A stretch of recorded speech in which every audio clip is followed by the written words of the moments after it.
All right, Garrett Johnson here with Brian Campbell. Brian, you're coming off of your first Masters. What was the takeaway for you? Oh, just pure excitement. I mean, hard to not stay focused on the week ahead, but yeah, it was so fun to have my family out there, friends. Just being on the grounds alone is like, Disneyland. It's like an amusement park, really. So getting there ahead of time and kind of getting those feels out was a big part of the plan because the week of is just such a zoo.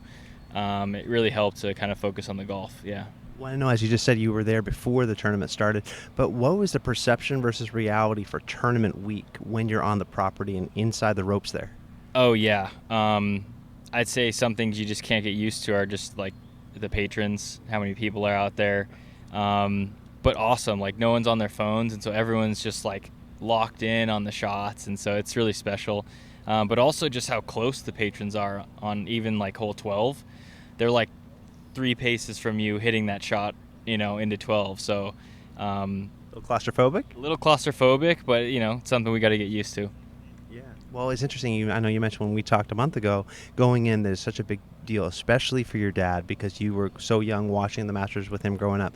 What was it like kind of watching him in what little ways you could that week at Augusta? Oh, yeah. We were lucky enough to get a nice house and had my whole family in there with me. So my parents actually did the cooking that week. It was a little birthday present for me. They provided dinner every night, so that was awesome. But seeing him out there and just getting to, fist bump with him or give him a hug whenever I could. But yeah, I mean, we grew up watching every single Masters since I was born. And to be out there and, walking inside the ropes and pulling him into player dining in the clubhouse was just special. Was there a point in the week where, like, you know what, this is really happening? This is Masters week. Let's see. Definitely, first tee shot Thursday. You're like, this is it. Tees are, we're on the tee, we're ready to go. It's let's get things going. No bailout, basically, No right? bailout. Bunker, trees. Yeah. Thankfully, the first tee shot is not the hardest one on the golf course. So, but yeah, your legs are still jello for sure. What was the par 3 contest like with Kelsey and everybody involved? Oh yeah, that was so special to have her out there dressed in the attire, the full white, carrying clubs, hitting shots. Man, that place is so pure too. It is one of the coolest par 3 courses you'll ever see. Often do you hear that, right? Yeah, no, I mean, just so special. And to have her out there too and share it with me is awesome.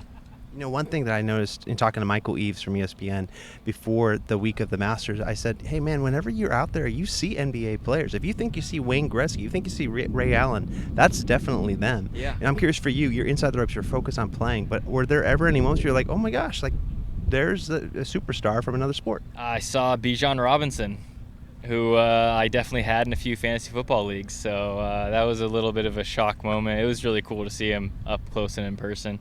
Did you give him an earful at all?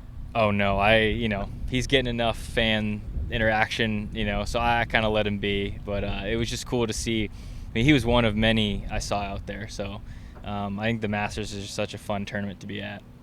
I was going to say, your point in your career right now, and really the season, you're halfway through. How do you look at the rest of this year?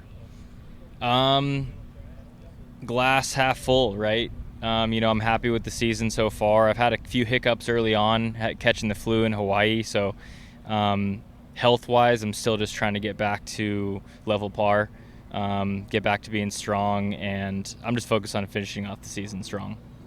When you're with your caddy and important parts of the round, important parts of the tournament, what are the things that you expect from him, like as you're coming down the stretch? Is it certain talks back and forth, or what does he need to read from you? It's really just more of the same. I don't expect anything more out of him that we haven't already done. He does a great job on what he needs to do.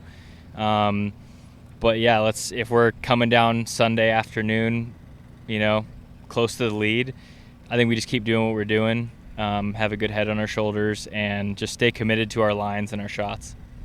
Well, Well, lastly, we're at signature events throughout a lot of last year. Met you at Bay Hill, Yeah. and now we're here in Philly. What is that like? Do you put more expectation on yourself, or how are you managing your expectations now that you're at a different point in your world right now? Yeah, it's very different. But I try not to look at it as any different.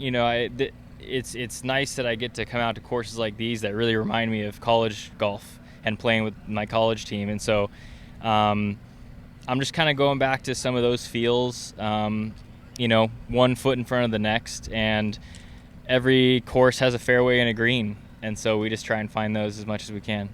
Brian, always appreciate the time, and good luck here the rest of the season. Thank you so much.